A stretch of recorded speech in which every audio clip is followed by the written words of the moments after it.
It's worth noting that you can do these linear substitutions fairly easily without going through the formal process of doing a u substitution. So if you look at this first integral, we've got cos of 3x. So if we were to do a formal substitution, we'd say u is equal to 3x. And then we'd have the integral of cos u. And we know the integral of cos is sine. So we'd have sine u, but u is actually 3x, so sine 3x. And we know that we would replace dx with a third du in this case. The reason why it's a third, the 3 comes about because it's the derivative of u. So we're basically dividing by the derivative of u. So we know that we're going to have 1 divided by the derivative of u, which is 3.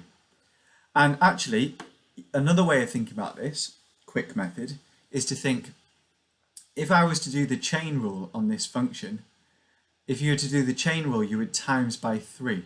So we want 3 times by what gives us 1 cos of 3x, which is why we need a third at the front.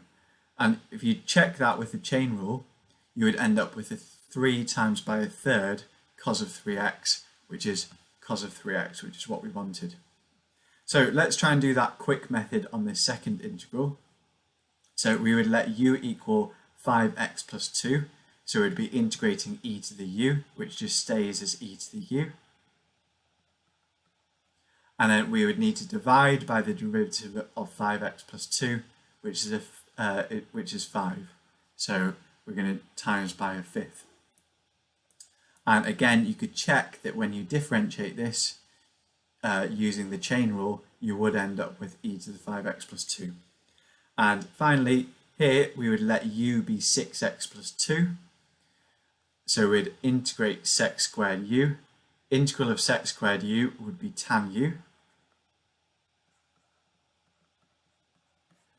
But then we'd need to divide by the derivative of the inside function, or the derivative of u, which is 6.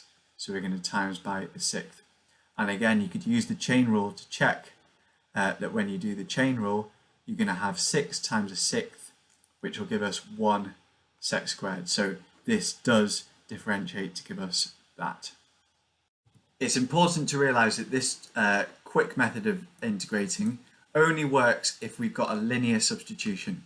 So by that I mean the derivative of u would be a constant. So with all of these substitutions that we would do, the derivative was always a constant, 3, 5 and 6. So you couldn't use this method if the derivative was a function of x.